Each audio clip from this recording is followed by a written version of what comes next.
can't sleep, trapped in my own mind. Anxiety. Drowning in the darkness, just can't see the light. Depression. Doubtful, insecure, can I really do this? Imposter syndrome. I'm alone, unloved, just feel invisible. That's loneliness. We're not therapists, but we need one.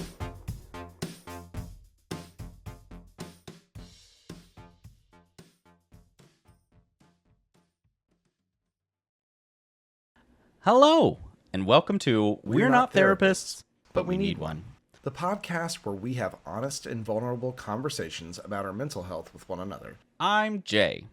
And I'm Anthony, and neither of us are therapists. But we're trying to help ourselves and each other by sharing our experiences and feelings. In this show, we'll deep dive into topics like anxiety, depression, self-esteem, trauma, and more. We'll talk about how they affect us, how we cope, and what we've learned along the way. We're not doing this to bash or blame anyone, especially our families who may have contributed to our mental health challenges. We're doing this to heal and grow, and hopefully inspire others who can relate and open your mind to your own healing. We also want to warn you that this show may contain some sensitive and triggering content. We'll be talking about personal and painful things that happen to us and how they still affect us to this day. If you're not comfortable with that, or if you feel like you need professional help, this show may not be for you. But if you're ready to join us on this journey of self-discovery and self-improvement, we're glad to have you. We're not experts, but we're honest and we're not alone. Now, let's start the timer. Anthony, how do you feel today?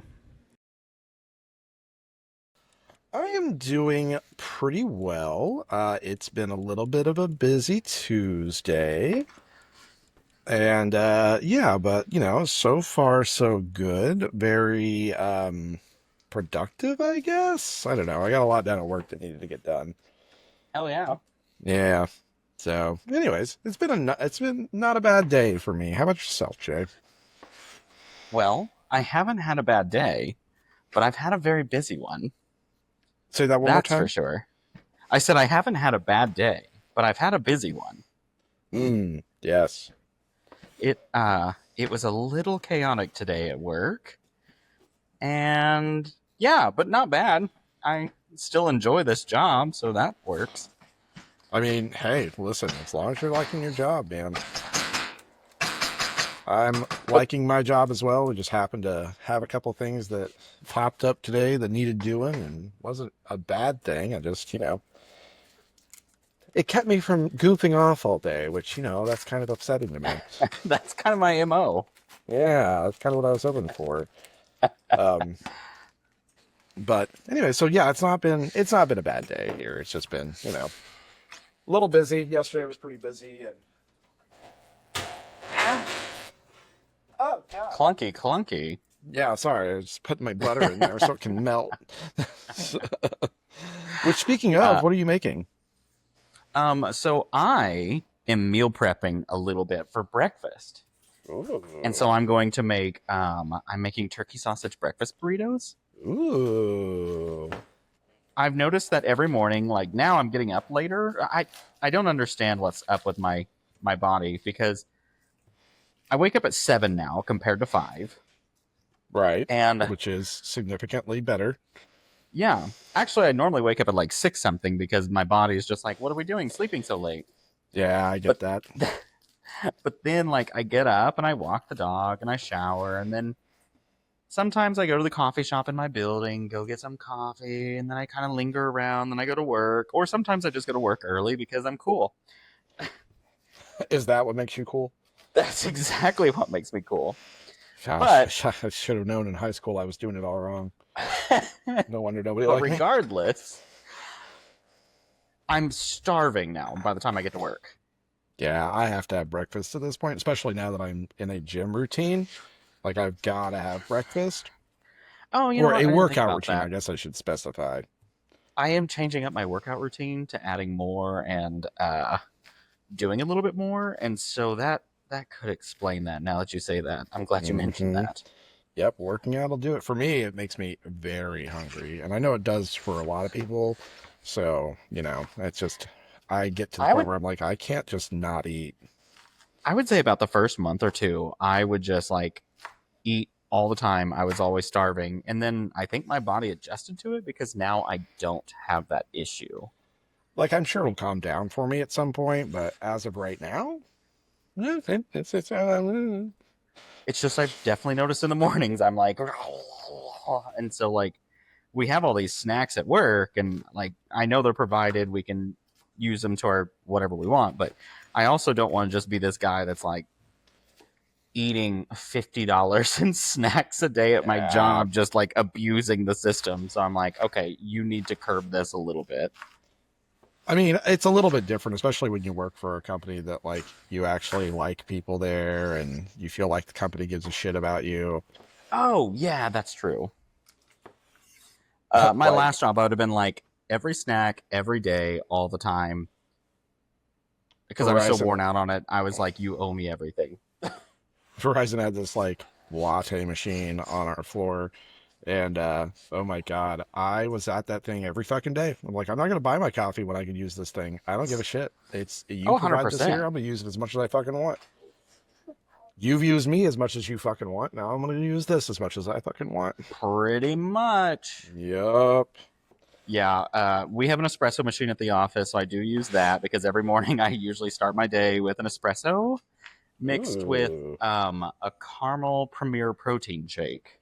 Yes. I like those things. I wish they were cheaper. Oh my god, so true. Now, okay, this is where I'm spoiled. That is now provided to me. Ooh, you bitch. I I am not trying to brag, but that is one of the biggest blessings. Yeah, no, I don't feel like it's brag. I mean, that's awesome. My company is very I think they still think that certain things are big perks when they're not. Oh, Like like I'm just glad that I've got creamer provided. Like they've got in our break room downstairs, they provide sugar for your coffee. They don't have any non-sugar sweeteners provided. oh. Did they Yeah, provide like powder creamer or did they go liquid? they actually have the good liquid creamers like the coffee mate No ones. way. Yeah, so like it's this weird dissonance between I can't get Splenda, but I can get this really nice creamer. And so now I You know don't bring what? my own creamer to work. I just, use theirs. That's a solid win though. Hey, listen, I like it because creamer is expensive. As creamer is concerned, considering how much of it I use. Because Creamer I drink a really creamy coffee. I drink a really creamy coffee. Well, and creamer is expensive. And Yeah. my last job, all you got there was the basic like knockoff corporate brand of sugar in the little container, and then Oh, I know exactly which one you're talking about the too. powder creamer, and that's like Yeah. all you got. Now they did provide a Keurig machine. You had to bring your own Keurig cups, and what else did they provide? It was like little protein bars, like peanut bars. That's about it. If I think that's all they did, which they used to do more. Oil fell, then they decided to save money, and their method of saving money never like when oil goes up, it never returned. Right. That's how it works. Which on my Well, we got exit to save interview, money, and then which on my yeah. exit interview, I wrote that I was like, "You guys are always asking to save money, even when oil goes up." And then I'm like, and then like none of the perks ever come back, so we're just always looking to cut costs, and it's real annoying. It's not even just annoying. It's very much like a shit in your face. It really does say like, "Hey, we can't. If we could do less, we would." Well, yeah, and then like I would see we would have all these investment things, and they'd be like, "Our company's growing, blah blah blah," and every year I'd still lose a tiny bit of money on that because they'd be like, "Well, in comparison though to the markets and all," I'm like, I think that's bullshit. It's bullshit. I hate that too because you just know someone somewhere was trying to like prep this message all day long to make Well, sure that it was delivered properly. and it would just, oh god, it would. I ate it up too for years. I like drank the Kool-Aid and Okay, was like, listen, same yeah, girl, same. excuses, and then, well, then I went through cancer and I was like, what? Whoa, let's not bullshit Yeah. me here for a minute. Yeah, seriously. Well, and that's where like, that's where I started finally like getting to my into my like rope with Verizon, was how fucking bad my mental health was. And the fact that anytime I tried to like take any time back for myself, they just wouldn't let me. Yeah. And I know that it wasn't just the company. I mean, I know it was direct effects of like my boss and her boss and blah blah blah. But at the end of the day, you know, people They don't represent quit the company companies. still. They, yeah, exactly. And I know exactly how that company is. It's like that nationwide. There's a whole reason why our stores were trying to unionize, even though like that company has incredible benefits and pay, and people are still trying to unionize. It's not because they're being treated well. Yeah. Yeah. Happy people don't unionize. Yeah, exactly. Like if you were It's comfortable kind of with like it, that other thing I say where I'm like, happy people don't criticize and bully other people because they don't feel like they have to compensate for what they're lacking. yeah, yeah, I know that's just, yeah. And sorry, I got to looking at my phone because I was trying to remember what we were texting each other about earlier today. Because I was Oh, like, we we were had something definitely we wanted to talk about. we were texting each other about our ability to rebel against ourselves when we try and force ourselves to do things that are difficult. Yes, that's it. Okay, now I remember. I Because vividly remember this discussion.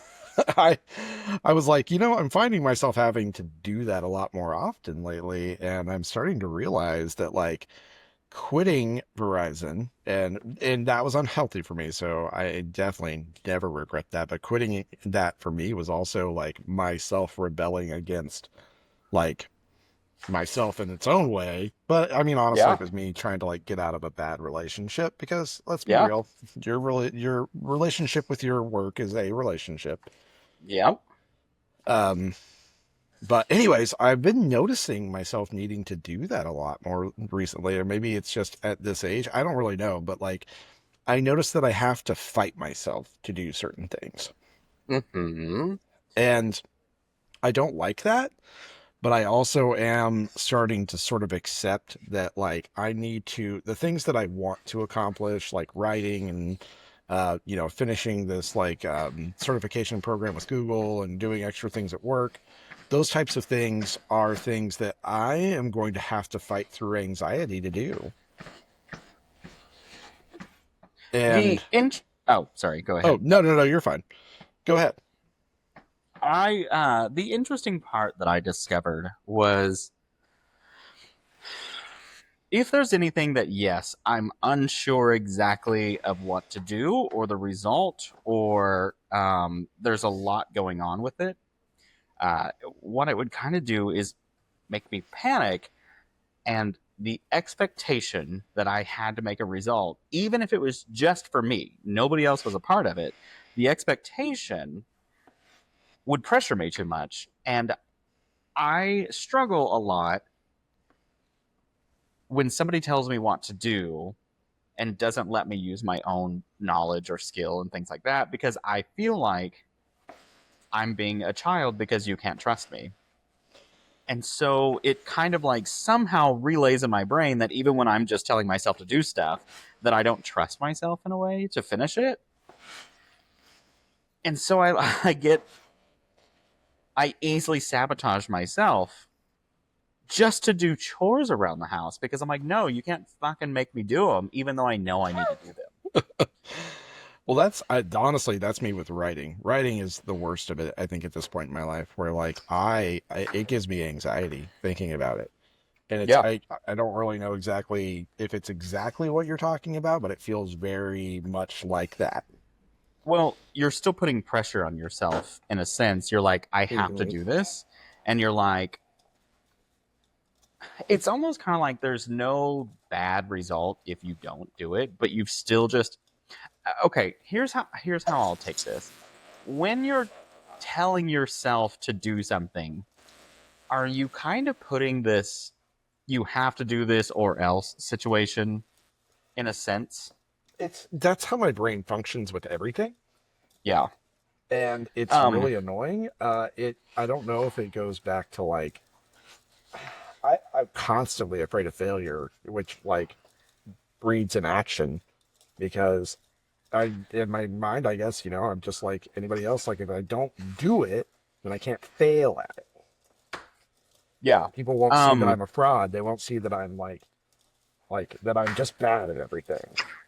Let me ask it this way. When you are talking in your head about that, do you feel like it is all you in there going, you have to do this, blah, blah, blah? Or do you feel like maybe your mom or something like that is part of it from how it was when you were a kid? It's exactly what you just said. It's definitely not my voice, but it is the insecurities that were sort of, I guess, not beaten into me because I wasn't abused. It's not like that place. Right. But it was the concept that they set expectations on you, and if you didn't complete them, you would be in trouble. It's that and the fact that, like, I will never forget there was a time that I asked to do some sort of activity in school, and I think it was probably basketball because I did it for all of like a year. And I'll never forget because I didn't like it. And so I asked to quit. I was telling my mom that I didn't want to do it anymore because I didn't enjoy it, because I never felt like, I felt like I was tall and that was useful, but I wasn't necessarily good at the game, but nobody was taking the time to like help me get good at the game. It was like, if you're not already good at it, then you're just gonna, sit on the bench and you can come to practice, but nobody's really gonna give you any like tips or help. And it was during a time in my life where like I was definitely not popular, to the degree that like I don't think most people, not necessarily didn't like me, but I think like, you have a kid in your class who was always like getting A's on everything, who was like the teacher's pet, like always like smart and answering questions and shit. Oh, I was a teacher's pet, but I didn't answer questions. That was me. I was the guy who's always able to like raise his hand and be like, yes, this is the answer. This is the answer. And so turns out that is not very endearing to children. Weird. Even though you yourself are a child.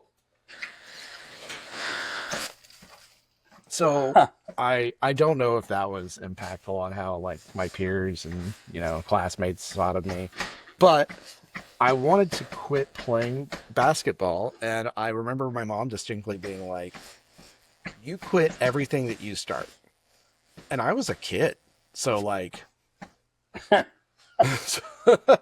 hadn't really started that much. Anthony, I need you to know this is why we started the podcast, because you and I have so many similarities. God, but it stuck with me. Like, even now. It did. Same. You can't quit. People don't like quitters, blah, blah, blah, blah, blah. But Yeah. What was so weird was they're telling this when you're like 8. And I was like, all right. So 8-year-olds have nearly no developed brain to be making these clear decisions about what they want to do and what they don't want to do. And things look great until you actually... And... Amen. And it is funny how that exact same thing happened to me on my 7th grade year with basketball. I kind of wanted to quit in the middle because I was like, this is not me. I don't like it. Yeah. And I got told, my favorite part was I got told don't be a quitter, but my parents never showed up to games because I wasn't good at it, so they didn't care. And they always like chalked it up to how busy they were and how their schedules didn't align. And I was like, that's weird. You're always home when I get home. But anyways, I digress. But anyways, I digest. This doesn't relate exactly to this rebellion thing. Well, it may, and I just don't see it at the moment. But there was also one time where we were on an away game. And this was before I had a cell phone, all that jazz. And I told them I'd be home at this specific time. And I wasn't home at that specific time because the game ended late and we got stopped by a train. And I got there and my parents weren't there. So we had to get the keys to go into the school so I could call them. And they were like, you weren't there when you said you would be. So we came home. You're a child. Oh my God. And so they told me that I can find a way to get home. And I was so embarrassed because I was like, I'm so sorry, I have to ask. And so I think one of the coaches ended up driving me there. When really, Jesus. like, I was embarrassed that they were going to be mad at me, when now as an adult, I'd be like, if they're mad at me, that's the worst adult ever, because clearly you should be mad at my parents. Yeah, seriously. They probably were, honestly. And if they weren't, yeah, I don't really know. I don't remember anything beyond that, but I remember just being like, why'd you guys do that? And they told me that I have to be more responsible. I could have borrowed somebody's cell phone to call them. Oh, that is. And so things like that have designed me as this person where I have to do all this stuff, because if I disappoint anyone in any way, they're going to basically do something of a similar thing to like that to me. That is so wild. And the older I get and the more I look back on that, I'm like, God, what assholes. What assholes? Seriously. Yeah, Jesus. Okay, well, my parents didn't come to my games, but like they never did that to me. Holy crap. Well, it was also crazy because like later on I found all these really like all these things that I really enjoyed, and even if I couldn't find it, there were spaces that I sort of created for myself. Like we didn't have drama or any of that or theater in our school because we are a town of 500 people. I had a graduating Well, that would have class been of gay. 29. Yeah. Also that. Well, we also didn't have football, which I thought for sure would be Oh, something we wow. did have, but Yeah. we didn't. But anyway, so like I thought for sure that those types of things we would have. But anyway, so I had to like create a drama club because I wanted to do drama, and I had to like get a sponsor, and I had to, find people to would be in the club with me. And so, I mean, I got all of that shit together so that we could do that because I always wanted to do it and our school was never going to provide it. And so it's things like that. The entomology team for FFA. FFA has entomology as part of its judging. I'm going to say, okay, but one of the contests you can do in FFA is entomology, and it's all about classifications, defining what type of bugs have which mouth parts, defining like what they eat and things like that. And our FFA chapter had been so very much, and you can do three things. You could do livestock judging, which is cattle, pigs, and sheep, or you could do dairy cattle judging, which is just dairy cattle, or if you're a female, you could do horticulture. And those were the three programs Or- they had. And it was crazy because like the horticulture team was all female, and it was almost like our advisor was basically like, if you're a female, this is what you do. And if you're not, then you can do these other things. And if Then you're here's female and you don't options. want to do horticulture, you could do dairy cattle judging, but livestock judging is for the man. But we're not going to respect you. But luckily, we got a new advisor right as I started getting into FFA, and he let me start an entomology team. And so he was like basically like as long as I could get the people together to like make a team, that I could do it. And so yeah, I did, and we did pretty well. We went to state like at least 2 years. Well, that's cool. I know, right? So, anyways, it's little things like that I always had to do. And it's funny because like now as an adult, I can give myself credit for those things, but like as a kid, I was just always, even as like a teenager, I was always like, oh, you're not doing enough. You're not doing enough. You're not doing enough. And I still feel that way as an adult. Like I'm never doing enough, even though I'm always doing 100 things. I was like, why do you think I do so much? It's still embedded in me that I don't ever do enough. And that if I'm not doing something, then obviously I'm being lazy, which is why I have 2 podcasts, a side gig, a main job, and then I like have to stay social with my friends. And And it's just these obligations I've set on myself for no real reason. Yeah. But it also, I would say that also, this one I've kind of corrected. So as a kid, I was also told a lot how much time I waste trying to be lazy. And what it is was I worked very hard. Like they would tell me to go do something. And I put a lot of effort in to find more efficient, better ways to do it. Right. As one And should. so what they were doing was criticizing me for always trying to find a way out of doing things and that I wanted to be lazy. You lazy. And I was like, no, I just find no reason in doing it the way you want me to when there's easier ways or better ways. And so, like, as I get older, I'm like, I wonder if I could have been an inventor.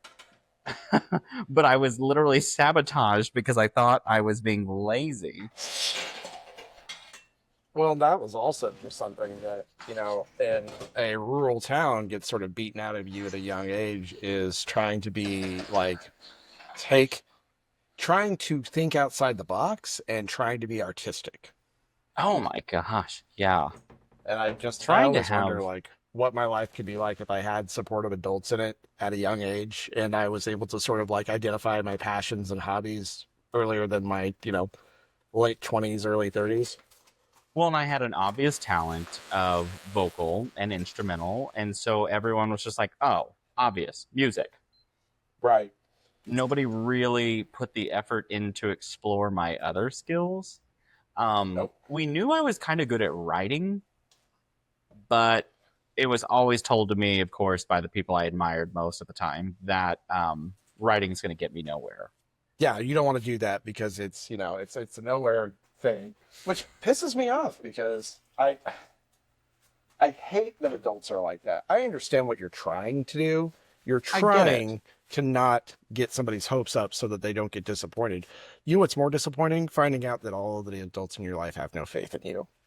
Oh my God, yeah, that. Because that right there, that shit. And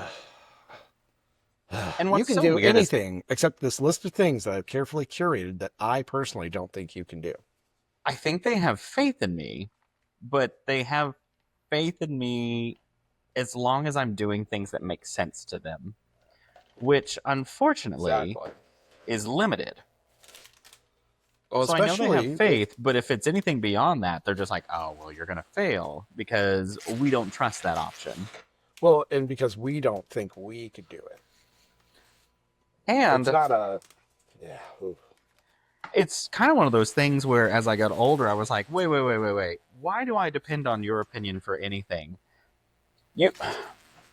I mean, I guess I'll go down this path. My stepdad is, for years, he owned his own company as a commercial plumber. The recession hit, he couldn't get work, so then he ended up, for years now, working at Home Depot as a, I don't know, he's a plumbing specialist, something to them. I don't know. It's, I guess, decent pay. He survives. But as I'm older, I'm like, if you had any like kind of brains on this, if you were business savvy in any way, you would have converted that plumbing business to not just like you running it. You would have ran a full-blown company because you had the skill and the ability to do that, where you could have softened the blow of a recession because plumbing is still necessary. But you opted to limit yourself to one way, and that hurt you. And then on top of that, I told him, oh my God, and this offended him so much. I told him, I said, well, protect yourself, be prepared. Home Depot could let you go at any time. You're getting older and they're going to find a way to sabotage you. They've done it to people before. And he goes, they would never do that. I'm a good employee. And I was like, okay. That does not mean any goddamn thing. I was like, that means nothing in today's world. And that is so funny. to this day, he still is just like, I'm absolutely safe because I'm a good employee. And I was like, you tell yourself whatever you want. That you can be a wonderful employee. That doesn't matter. So, fun fact, whenever I was the general manager of our Awesome store in Oklahoma and Verizon, I was the highest producing, highest grossing GM. I added more lines. I added more net revenue to the company than any other store in our district for like 2.5 years straight. I didn't find out until years later that I was also the lowest commissioned employee. Yeah. I was the best employee, but I was the lowest paid. Yeah. Well, of course. Because That's why companies they could. always support not talking about your salary. Yeah. Yeah. And it's funny because like I was at the time I was so bought in that I didn't do that. And now I'm just like, wow, I really should have, because I could have asked for more. Or if I got told no, then I could have already been burnt out a lot faster than it got me earlier. Yeah. Could have cut that. Yeah, Could 100%. have cut that tie a lot earlier than I needed to or wanted to. Originally did. Yeah. But yeah. So yeah, that's so fucking meaningless. Oh, yeah. I Also, understand the concept that people have around it, but it's just not realistic. yeah. God, I don't know. The older I get, the more disappointed I get in the world. I get why they I say know, more intelligent yeah. people are depressed. It's that self-awareness, and I hate it. I hate it so much because Right. there are times that, like, even without being involved with the news and social media right now and like not being connected to a lot of things, it still finds its way to my doorstep, and it's Yeah. still just, there are times it just gets me. Yeah. 100%. I suffer the same thing a lot. I'm just like, wait a minute. I'm not enjoying this. Yeah, exactly. It's like, And then on top of that, you do see the news and you go, oh, fuck me. Also, And I forgot to set a timer, but we just hit the 30-minute mark. yeah, I know. I saw. I was about to get us to wrap and say, hey, we'll see you next week. So, hey, it's time to wrap, and we'll see you next week. Yay! To continue our meal. And we're out of time. Thank you for joining us today on our show. As you can see, therapy is not always easy, but it can be very rewarding and healing. If you want to follow our journey and see how we progress, tune in next episode for the continuation of We're Not Therapists, but We Need One. Join us on our socials, TikTok, Facebook, Threads, and Instagram, and email us at nopenotttherapists@gmail.com. That's NOPENOTTHERAPISTS @gmail.com. We would love to hear your thoughts on our journey, or any questions you have that we can help answer. Until then, Stay safe. mental health is a serious and important issue that affects millions of people around the world. If you or someone you know is struggling with depression, anxiety, trauma, or have any other mental health conditions, you're not alone, and there is help available. You don't have to suffer in silence or feel ashamed of your feelings. There are many resources and support networks that can help you cope and heal. Here are just a few. The Crisis Text Line, which is a 24/7 service that connects you to trained crisis counselors who can help you with any type of emotional crisis. You can text HOME to 741-741 in the US or Canada, or 85258 in the UK, or 50808 in Ireland. You can also visit crisistextline.org for more information. The National Suicide Prevention Lifeline, which is a 24/7 service that provides free and confidential support for people in distress, as well as prevention and crisis resources. You can call them at 1-800-273-8255 or chat online at suicidepreventionlifeline.org. The Headspace app, which is a meditation and mindfulness app that can help you reduce stress, improve your mood, and enhance your well-being. The app offers guided meditations, breathing exercises, sleep sounds, and other tools that can help you relax and cope with your emotions. You can download the app for free and try it for 10 days or subscribe for unlimited access to all features. You can find the app on the App Store or Google Play, or visit headspace.com for more information. These are just some of the resources that we have found helpful, but there are many more out there that can suit your needs or preferences. The most important thing is to reach out for help when you need it, and to know that you are not alone. Mental health is not a weakness, but a strength, and taking care of it is one of the best things you can do for yourself and your loved ones. Until next time.